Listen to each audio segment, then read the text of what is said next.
GNR news కి స్వాగతం. Bulletin లో ముందుగా హెడ్లైన్స్. నాంపల్లిలోని రాష్ట్ర కార్యాలయంలో బీజేపీలో చేరుతున్న ప్రముఖ నాయకులు.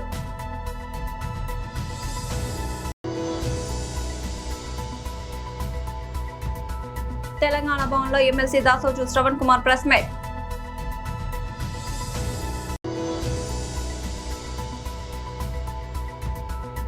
అసెంబ్లీ మీడియా పాయింట్ వద్ద వైఎస్ఆర్సీపీ సభ్యులు ప్రెస్ మీట్.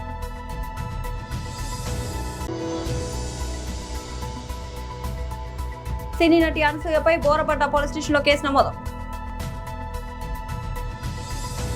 నాంపల్లిలోని రాష్ట్ర కార్యాలయంలో బీజేపీలో చేరుతున్న ప్రముఖ నాయకులు. అందరికీ నమస్కారం. చాలా సంతోషం. ఈరోజు సమాజంలో వివిధ రంగాల నుంచి బాబా ఎవరు మాట్లాడకని ఎవరు వివిధ రంగాల నుంచి చాలామంది భారతీయ జనతా పార్టీలో నరేంద్ర మోదీ గారి యొక్క విధానాలతో ప్రభావితం చేరుతూ ఉన్నారు. ముఖ్యంగా సినీ రంగం నుంచి కోరియోగ్రాఫర్స్, రైటర్స్, డైరెక్టర్స్, వీళ్ళు కూడా మ్యూజిక్ డైరెక్టర్స్ వీళ్ళు కూడా చేరుతూ ఉన్నారు. కాస్టింగ్ డైరెక్టర్స్ వైభవ్ గారు దాన్ని వారి యొక్క దీంట్లో, అదేవిధంగా అల్వాల్ నుంచి కూడా చాలామంది స్థానికంగా ఉన్నటువంటి ఒక సామాజిక కార్యకర్తలు కూడా భారతీయ జనతా పార్టీ చేరుతూ ఉన్నారు.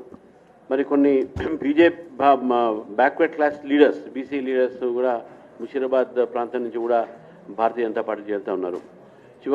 జాయినింగ్ స్టార్ట్ అయ్యే ముందు చిన్న విషయం చెప్పదలుచుకున్నాను మీ అందరికీ కూడా. మనం చూసాం, భారతదేశానికి స్వాతంత్రం వచ్చినటువంటి ఒక నేపథ్యంలో మనకు ప్రేరణ ఇచ్చింది ఆ రోజు మన ఒక స్వాతంత్ర యోధులకు వందే మాతరం.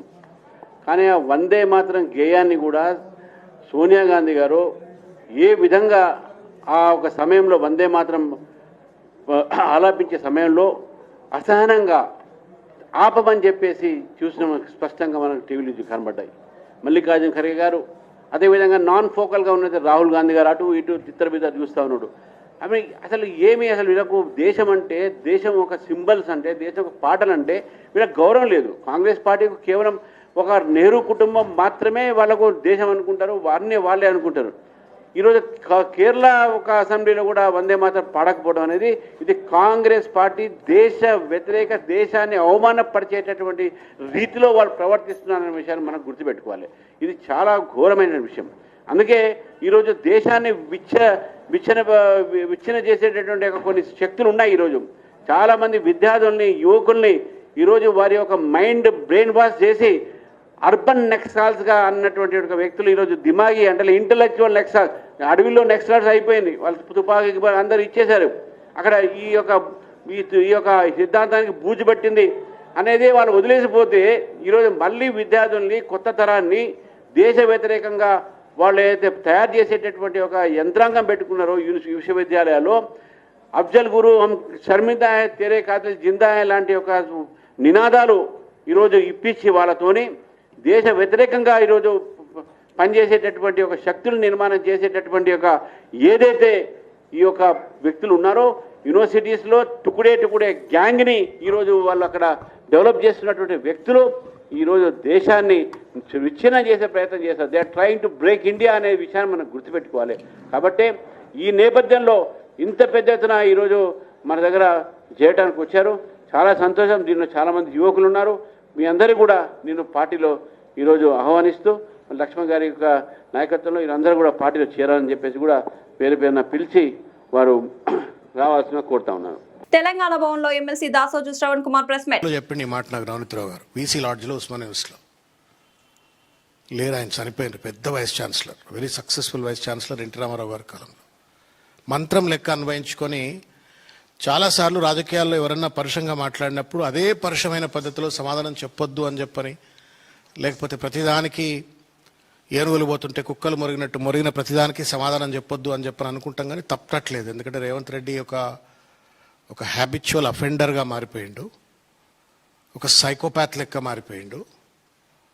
అడ్డు అదుపు లేనటువంటి ఒక అహంకారంతో విచ్చలవిడిగా ఇవాళ ప్రతిపక్ష పార్టీలపైన, ప్రశ్నించే గొంతుకలపైన ఇష్టం వచ్చినట్టు దాడులు చేస్తూ ఇవాళ ఒక అబద్ధ పరిపాలన, ఒక అవినీతి పరిపాలన, ఒక దోపిడీ పరిపాలన ఇవాళ కొనసాగిస్తూ ఇవాళ తెలంగాణ రాష్ట్రాన్ని అతలాకుతలం చేస్తున్నట్టు ఒక పరిస్థితి చూస్తూ ఉన్నాం. ఈ పత్రికా సమావేశం పెట్టాలనుకున్నప్పుడు రేవంత్ రెడ్డి గారికి ఏం చెప్పాలా అని చెప్పని ఇంత చెప్పినా కానీ అర్థం కావట్లేదు రేవంత్ రెడ్డికి. గత మూడు సంవత్సరాలుగా అనేక సందర్భాలలో అనేక మంది పెద్దలు చిన్నలు ప్రెస్ కాన్ఫరెన్సెస్లో కావచ్చు లేకపోతే బయట కావచ్చు చాలా సందర్భాల్లో చెప్పిండ్రు. వెనకటికి ఒక వేమన శతకం ఉంది, ఇది వినాలా అని చెప్పని రేవంత్ రెడ్డి గారికి మీడియా మిత్రుల ద్వారా నేను తెలియజెప్తా ఉన్నాను. అల్పుడెప్పుడు పలుకు ఆడంబరం గాను, సజ్జనుండు బల్కు చల్లగాను, కంచు మోగినట్లు కనకంబు మ్రోగున, విశ్వదాభిరామ వినురవేమ. దీని తాత్పర్యం కూడా వినాల రేవంత్ రెడ్డి గారు. అల్పబుద్ధి కలిగిన వాడు ఎప్పుడూ డాంబికాలు పోతూ ఆడంబరంగా మాటలు చెప్పుకుంటాడు. అదే శాంత స్వభావి మాత్రం సున్నితంగా మాట్లాడతాడు, ఎల్లప్పుడూ శాంతంగా ఉంటాడు. కంచు శబ్దం చేసినట్లుగా బంగారం శబ్దం చేయదు కదా, అలాగే అల్పబుద్ధి కలిగిన వాడిని కంచుతోనూ శాంత స్వభావితోనూ బంగారంతో పోల్చాడు ఈ పద్యంలో వేమన కవి. నువ్వు చెప్పు రేవంత్ రెడ్డి గారు, నువ్వు అల్పుడువా సజ్జనుడువా? మీరు అల్పులా సజ్జనులా సమాధానం చెప్పమని చెప్పి నేను కోరుతా ఉన్నా. అసెంబ్లీ మీడియా పాయింట్ వద్ద వైఎస్ఆర్సీపీ సభ్యులు ప్రెస్ మీట్. మా పార్టీ మాతో పాటు రాష్ట్రంలో జరిగిన డిఎస్సి ఎగ్జామ్స్లో ఎవరైతే పార్టిసిపెంట్స్ ఉన్నారో అందులో వాళ్ళందరితో కలిసి గత కొన్ని రోజులుగా మేము డిఎస్సిలో అవకతవకలు జరిగాయి, లీకేజీలు జరిగాయి, ఉద్యోగాలు నమ్ముకున్నారు, డబ్బులు ఇచ్చి వాళ్ళకి ఉద్యోగాలు ఇచ్చారు, వీడియో కాల్స్ కూడా ఉన్నాయి, మీరే చూశారు, వాళ్ళ మీద చర్యలు తీసుకుంటున్నారు. కాబట్టి వీటన్నిటి మీద సమగ్ర విచారణ జరగాలి అని చెప్పి మేము వచ్చి మరి చేస్తున్నాం, డిమాండ్ చేస్తున్నాం. కాబట్టి దీని మీద సిబిఐ ఎంక్వైరీ చేయాలి, సంబంధిత మంత్రి తప్పుకోవాలి ఆ బాధ్యత నుంచి అనేది మా ప్రధానమైన డిమాండ్. దాని మీద వచ్చి విధాలుగా అధికారంలో ఉన్న ముఖ్యమంత్రి గారు కానీ, ముఖ్యమంత్రి గారి మరి విద్యాశాఖ మంత్రి కానీ, లేదు ఆ వెన్నుపోటు పార్టీలో ఉన్న నాయకులు కానీ ఇష్టారాజ్యంగా వారు మాట్లాడుతున్నారు. నిన్న వరకు పెద్ద పెద్ద మాటలు చెప్పారు వాళ్ళు. ఇగో ఇది చేస్తాం, అధికారులతో వచ్చి ఇది వివరణ ఇచ్చాము, అది వచ్చామని మండలి సమావేశాలు శాసనసభలో వచ్చి స్టేట్మెంట్ కూడా ఇచ్చారు విద్యామంత్రి. కౌన్సిల్లో వచ్చి మేము ఉదయం నుంచి డిమాండ్ చేస్తున్నాం దాని మీద చర్చ జరగాలని. బీఎస్సీ మీటింగ్ ఏదో జరిగింది, బీఎస్సీలో కూడా డిమాండ్ చేస్తాం. పోనీ ఇవాళ పెట్టలేదు, రేపు పెట్టండి అది తెచ్చండి. 20వ తారీఖున పెడతారంట, తెచ్చాను. అది పెడతారో పెడతారు, ఎందుకు ఆఖరి రోజు నాడు అంటే తోక ముడుచుకొని ఈ ప్రభుత్వం తప్పు చేసింది కాబట్టి, అవకతవకలు జరిగాయి కాబట్టి, ఉద్యోగాలు వచ్చి స్పోర్ట్స్ కోటా ఉద్యోగాలు వచ్చి అన్నీ అమ్ముకున్నారు కాబట్టి, దాంట్లో శానిటరీ ఎక్కడ కనిపించింది కాబట్టి వాళ్ళు వచ్చి ఇది పెట్టట్లేదు. ఎందుకు పెట్టరు చెప్పండి? మీరు మీ ప్రతి అడగండి. మరి రోజు రండి, డిబేట్కి రండి, చర్చిద్దాం రండి అని చెప్పారు కదా. ఏమి మా పర్సనల్ సరిపోవా మా సభ్యులందరూ చర్చించడానికి? మీకు ప్రముఖ నటి యాంకర్ అనసూయ భరద్వాజ్ ఊహించని షాక్ తగిలింది. ఇటీవల చేసిన వ్యాఖ్యలు తెలంగాణ రాజకీయాల్లో సోషల్ మీడియాలో తీవ్ర కలకలం రేపాయి. సనాతన ధర్మం జై శ్రీరామ్ నినాదాన్ని అడ్డుపెట్టుకుని కొందరు అసాంఘిక దాడులకు పాల్పడుతున్నారంటూ ఇటీవల ఆమె చేసిన వ్యాఖ్యలు దుమారం రేపిన సంగతి తెలిసిందే. ఈ వ్యాఖ్యలపై బీజేపీ నేతలు తీవ్ర ఆగ్రహం వ్యక్తం చేశారు. హైదరాబాద్లోని బోరపట్న పోలీస్ స్టేషన్లో ఆమెపై బీజేపీ నాయకులు అధికారికంగా ఫిర్యాదు చేశారు. ఈ ఫిర్యాదులో అనసూయ వ్యాఖ్యలు కోట్లాది మంది హిందువుల మనోభావాలను దెబ్బతీసేలా ఉన్నాయని పేర్కొన్న కాషాయ పార్టీ నేతలు సోషల్ మీడియా వేదికగా మాట్లాడేటప్పుడు ఒళ్ళు దగ్గర పెట్టుకొని మాట్లాడాలని హెచ్చరించారు. హిందూ ధర్మాన్ని కించపరిచేలా మాట్లాడిన ఆమెపై చట్టపరంగా కఠిన చర్యలు తీసుకోవాలని వారు డిమాండ్ చేశారు. వారి ఫిర్యాదు మేరకు బోరబండ పోలీసులు కేసు నమోదు చేశారు. అయితే తనపై కేసు నమోదు కావడంపై అనసూయ తీవ్రంగా స్పందించారు. ఈ వివాదంపై ఏమాత్రం తగ్గేదే లేదని స్పష్టం చేసిన అనసూయ తాను చేసిన వ్యాఖ్యలకు కట్టుబడి ఉన్నానని స్పష్టం చేశారు. కేవలం నినాదాలు చేయడం మాత్రమే కాకుండా మనుషులు ప్రవర్తన నైతికత ముఖ్యమని చెప్పడమే తన ఉద్దేశమని వెల్లడించారు. తాను ఎల్లప్పుడూ సనాతన ధర్మాన్ని గౌరవించే వ్యక్తినని, రాముడిని ఆంజనేయ స్వామిని ఆరాధిస్తానని పేర్కొంటూనే తన వ్యాఖ్యల వల్ల అసలైన దొంగలంతా బయటకు వస్తున్నారంటూ విమర్శలకు స్ట్రాంగ్ కౌంటర్ ఇచ్చారు. ఏజెన్సీ ప్రాంతాల్లో గిరిజనులకు గతంలో అమలైన 75% రిజర్వేషన్ ను వెంటనే పునరుద్ధరించాలని తెలంగాణ నిరుద్యోగ జేఏసీ చైర్మన్ కుమార్ డిమాండ్ చేశారు. ఉస్మానియా యూనివర్సిటీలో 70% రిజర్వేషన్ కల్పించాలని డిమాండ్ చేస్తూ నిరసన వ్యక్తం చేశారు. ఈ సందర్భంగా విద్యార్థి నేతలు మాట్లాడుతూ తాజా ఉద్యోగ నోటిఫికేషన్ లో ఏజెన్సీ ప్రాంతాల రిజర్వేషన్ ను అమలు చేయకపోవడంతో ఆదివాసీ నిరుద్యోగ యువతకు తీవ్ర అన్యాయం జరుగుతోందని ఆరోపించారు. సివిల్ ఉద్యోగాలు, కానిస్టేబుల్ తదితర పోస్టుల్లో గిరిజనులకు 75% రిజర్వేషన్ కల్పించేలా గతంలో అమలైన జీవోలను కొనసాగించాలని గిరిజన సంఘాల నాయకులు డిమాండ్ చేశారు. గిరిజనుల హక్కుల పరిరక్షణకు ప్రభుత్వం తక్షణమే చర్యలు తీసుకోవాలని గిరిజన ఎమ్మెల్యేలు, ఎంపీలు, ప్రజాప్రతినిధులు ప్రభుత్వంపై ఒత్తిడి తీసుకురావాలని కోరారు. ముఖ్యమంత్రి రేవంత్ రెడ్డి గిరిజనుల సమస్యలపై ప్రత్యేక దృష్టి సారించాలని విజ్ఞప్తి చేశారు. గిరిజన యువతకు ఉద్యోగాల్లో న్యాయం జరిగే వరకు పోరాటం కొనసాగిస్తామని, ప్రభుత్వం స్పందించకపోతే ప్రజాస్వామ్య పద్ధతిలో ఉద్యమాన్ని మరింత ఉధృతం చేస్తామని హెచ్చరించారు. అవసరమైతే ప్రజాప్రతినిధుల ఇళ్ల ముట్టడి కార్యక్రమాలు చేపడతామని తెలిపారు.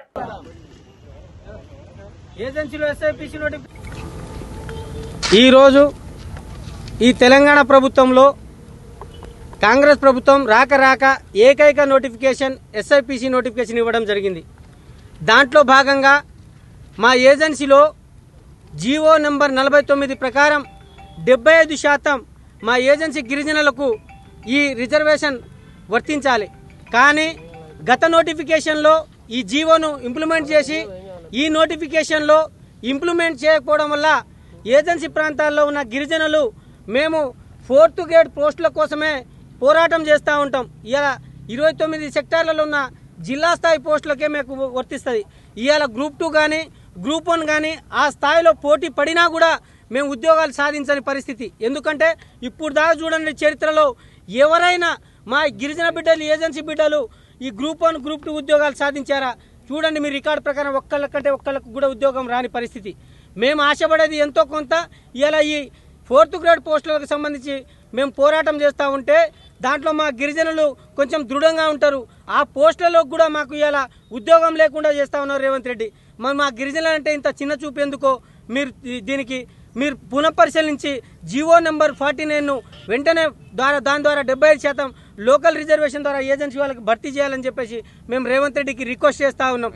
మాకు జియో నెంబర్ 3 ఒక కుంటి సాకు చూపించి ఈ జీవోను పక్కకు నెట్టేయడం చాలా బాధాకరం. దయచేసి మీరు దీన్ని పునఃపరిశీలించి వెంటనే ఏజెన్సీలో ఉన్న 12 మంది ఎమ్మెల్యేలు, మళ్ళీ మంత్రులు కూడా ఆలోచించి ఏజెన్సీలో ఉన్న గిరిజన బిడ్డలకు న్యాయం చేయాలని చెప్పేసి మేము కోరుతా ఉన్నాం. న్యాయం చేయకపోతే ఏజెన్సీ ప్రాంతాల్లో మా గిరిజనుల బలం ఏందో, సత్తా ఏమిటో బరాబర్గా చూపెడతాం. మేము ప్రతి ఎమ్మెల్యేల ఇంటిని ముట్టడి చేస్తామని చెప్పేసి, మంత్రుల ఇంటిని ముట్టడి చేస్తామని చెప్పేసి హెచ్చరిస్తా ఉన్నాం.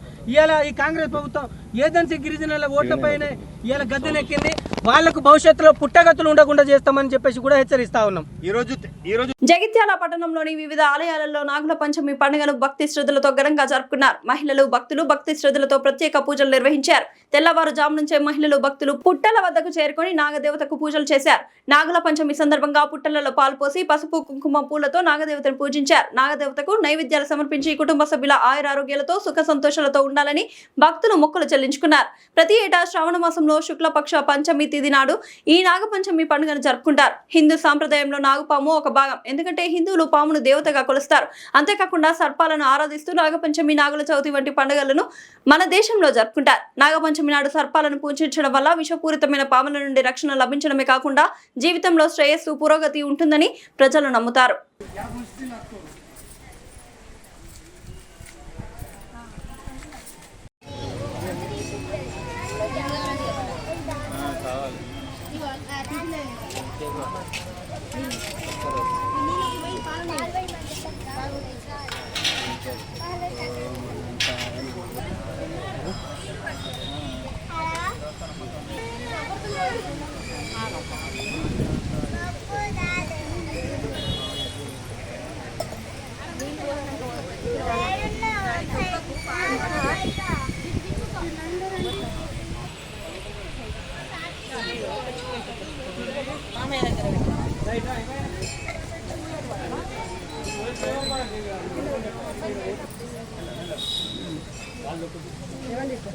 ఓకే అన్న. కొంచెం జరగాలి.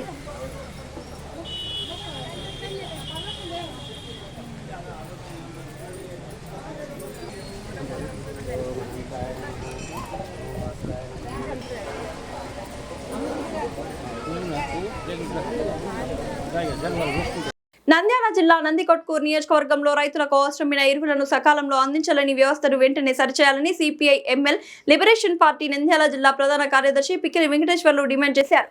AP AIMS IFMS e pass సాంకేతిక సమస్యలు, ఆధార్, మొబైల్, ఓటీపీ, ఈకేవైసీ సిబ్బందులతో రైతులను దుకాణాల చుట్టూ తిప్పడం సరికాదని ఆయన పేర్కొన్నారు. సిస్టంలో తప్పు ఉంటే రైతులు ఎందుకు నష్టపోవాలని, ఎరువులు ఆలస్యమైతే పంటలు నష్టపోయేది రైతులే అని ఆయన స్పష్టం చేశారు. యూరియా, డిఏపి రైతులకు అవసరం, అంతేకాని రైతులకు అవసరం లేని ఇతర ఉత్పత్తులను బలవంతంగా కలిపి విక్రయిస్తే కఠిన చర్యలు తీసుకోవాలని ఆయన డిమాండ్ చేశారు. సిపిఐఎంఎల్ లిబరేషన్ పార్టీ ఆధ్వర్యంలో మరి అగ్రికల్చర్ వ్యవసాయ కార్యాలయం ముందు ధర్నా చేయడం జరుగుతూ ఉంది. ఈ కార్యక్రమం యొక్క ముఖ్య ఉద్దేశం, రైతులు ఈరోజు ఖరీఫ్ సీజన్లో పూర్తిగా నష్టపోయారు. మరి ఏదైతే మళ్ళీ కూడా ఇప్పుడు రబీ సీజన్లో వస్తూ ఉంది, ఆగస్టు చివరి మాసం దగ్గరకు వస్తూ ఉంది, సెప్టెంబర్ కానీ అక్టోబర్లో రబీ మొదలవుతుంది. అంటే ఈరోజు రైతులు అరకొర వర్షాలకు పూర్తిగా కూడా ఖరీఫ్ సీజన్లో పంటలు నష్టపోయారు. పూర్తిగా కూడా ఎక్కడ రైతులు కూడా వేసేటువంటి ఎరువులు నష్టపెట్టిన పరిస్థితి మనం చూస్తూ ఉన్నాం. కాస్త కూస్తో ఇప్పుడు ఎరువులు మరి ఊర్ల కింద కానీ చెరువుల కింద కానీ ఈరోజు శ్రీశైలం బ్యాక్ వాటర్ నీళ్లు ఈరోజు కిందికి వస్తూ ఉన్నాయి. అక్కడక్కడ కూడా పొలాలు నీళ్ళు బోర్లు ఇంకుతూ ఉన్నాయి. మరి అలాంటి సందర్భంలో రైతులు బోర్ల కింద కానీ బావుల కింద కానీ తీసుకునేటువంటి పంటలు వేసేదానికోసం కూడా ఈరోజు రైతులు పోతే రైతులకు యూరియా వచ్చే పరిస్థితి మనకు కనపడతా ఉంది. డిఏపి అన్ని చోట్ల కూడా మనం చూసాం. ఈ జిల్లాలో ఎక్కడ చూసినా కూడా రైతాంగానికి యూరియా కొరత అని చెప్తా ఉన్నారు, డిఏపి ఇబ్బంది అని చెప్తా ఉన్నారు. అది కూడా ఎట్లా చేస్తూ ఉన్నారు? కేంద్ర ప్రభుత్వం ఏమో రైతులకు ప్రతి ఒక్క రైతుకు కూడా సబ్సిడీ అందాలి అనేటువంటి దారితో గజెట్ పాస్ చేసింది. దాన్ని రాష్ట్ర ప్రభుత్వాలు అమలు చేయాలి. దీన్ని అమలు చేయకుండా రైతులకు సులభతరం లేకుండా యాప్ తీసుకొచ్చారు. ఈ యాప్ వల్ల రైతులకు మనం చూస్తే ఎక్కడ కూడా రైతులకు న్యాయం జరగడం లేదు. ఇప్పుడు రైతు ఎరువు కావాలంటే ఎకరాకు యూరియా, డిఏపి 2 బస్తాలు అందుబాటులో దాదాపు ఇచ్చే పరిస్థితి మనం చూస్తూ ఉన్నాం. అలాంటి ఎరువు ఒకసారి ఇచ్చేటువంటి ఎరువు బస్తాను యూరియా 2 సార్లు తీసుకొస్తే ఇక్కడ నుంచి నందికొట్కూరులో కానీ చుట్టుపక్కల గ్రామాలు మిడ్తూరు కానీ, పైడాల కానీ, పాములపాడు, కొత్తపల్లె, జూపాడు, బంగ్లా ఏ మండలంలో కూడా ఆ సెంటర్లో ఉన్నటువంటి ప్రైవేట్ వ్యాపారస్తులకు కానీ అక్కడటువంటి రైతు భరోసా కేంద్రాల అక్కడ కానీ ఆ రకంగా కూడా ఎరువులు అందే పరిస్థితి లేదు. అంటే ఒకేసారి రైతుకు కావాల్సినటువంటి ఎరువులు ఇస్తే రైతుకు ఆర్థిక భారం పడదు. ఒకసారి మీరు ఆలోచించండి, యూరియా ఇప్పుడు ఈరోజు ఇస్తే మళ్ళీ నెలనాడు యూరియా ఇస్తారు. అంటే ఒక బస్తాకు 100 రూపాయలు ఆటో బాడుగ పెట్టి తీసుకుపోయేటువంటి పరిస్థితి కనపడతా ఉంది. ప్రభుత్వం ఏమో సబ్సిడీ ఇస్తామని చెప్తా ఉంది, దాని భారం రైతుల పైన పడతా ఉంది. అందుకొరకే సిపిఎంఎల్ లిబరేషన్ పార్టీగా మేము రైతుల పక్షాన డిమాండ్ చేస్తూ ఉన్నాం. రైతులకు దాన్ని సరఫరా చేసేటువంటి వ్యవసాయ సంబంధించి అనుబంధ శాఖలు ఈ యాప్ను సులభతరం చేయాలి, లేదా యాప్ను రద్దు చేయాలని చెప్పేసి మేము డిమాండ్ చేస్తూ ఉన్నాం. అదేవిధంగా ఈరోజు రైతులు ఖరీఫ్లో పూర్తిగా నష్టపోయారు. రబీలో ఈరోజు అన్ని మండలాల్లో మనం చూస్తే పంటలు ఈరోజు మొక్కజొన్న పంట పూర్తిగా నాశనం అయిపోయింది. అందుకొరకే ఈరోజు మేము డిమాండ్ చేస్తూ ఉన్నాం, రైతులకు ఖరీఫ్లో అన్ని మండలాలను కూడా కరువు మండలాలు ప్రకటించాలని చెప్పేసి డిమాండ్ చేస్తాం. దీంతో పాటు రైతులకు ఎకరాకు 50,000 రూపాయలు నష్టపరిహారం ఇవ్వాలి, రైతాంగానికి 2 లక్షల రూపాయలు రుణమాఫీ చేయాలి, 60 సంవత్సరాలు దాటిన ప్రతి రైతుకు కూడా 10,000 రూపాయలు నెలకు పెన్షన్ ఇవ్వాలి, కౌలు రైతులకు విత్తనాలు, ఎరువులు ఆ రకంగా నష్టపరిహారం కూడా అందించాలని. ఏదైతే ఈరోజు రబీలో పంటలు రేపు సెప్టెంబర్ వస్తే అక్టోబర్లో కానీ ఈ ప్రాంతం మొత్తం కూడా రైతులు మొక్కజొన్న వేసేటువంటి పరిస్థితి బోర్ల కింద కానీ కాలువ కింద కానీ ఈరోజు లిఫ్ట్ ఇరిగేషన్ నీళ్ళు పడతా ఉన్నాయి. ఈరోజు పంటలు పూర్తిగా నష్టపోయినారు. ఖరీఫ్ సీజన్లో రబీలో పంటలు సాగు చేయడానికన్నా పూర్తి సబ్సిడీతో మొక్కజొన్న కానీ ఆ రకంగా మొత్తం కూడా మిడ్తూరు మండలం, నందికొట్కూరు కానీ, జూపాడు, బంగ్లా, కొత్తపల్లి 4, 5, 6 మండలాల్లో ఈరోజు ఎక్కువ శాతం శనగ విత్తనాలను వేయడానికి రైతులు సుముఖంగా ఉన్నారు.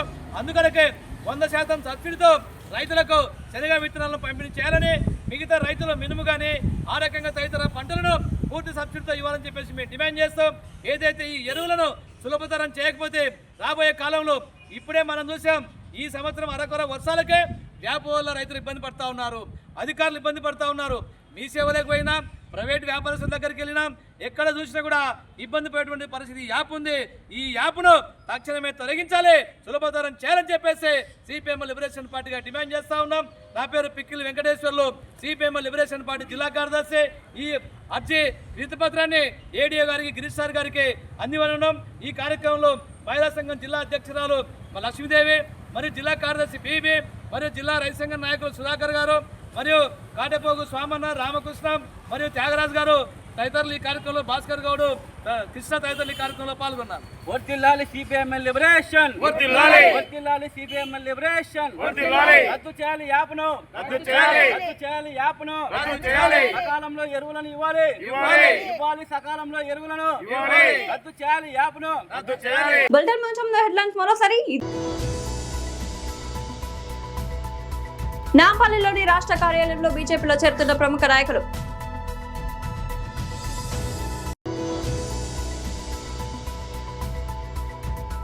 తెలంగాణ భవన్లో MLC Dasoju Shravan Kumar press meet.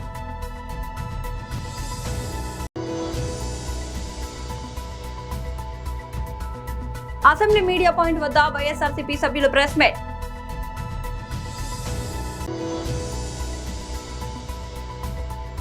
సినీ నటి అనసూయపై బోరబండ పోలీస్ స్టేషన్లో కేసు నమోదు. ఇది వాళ్ళ బులెటిన్ అప్డేట్. మరొక బులెటిన్ మళ్ళీ కలుద్దాం. అంతవరకు సెలవు.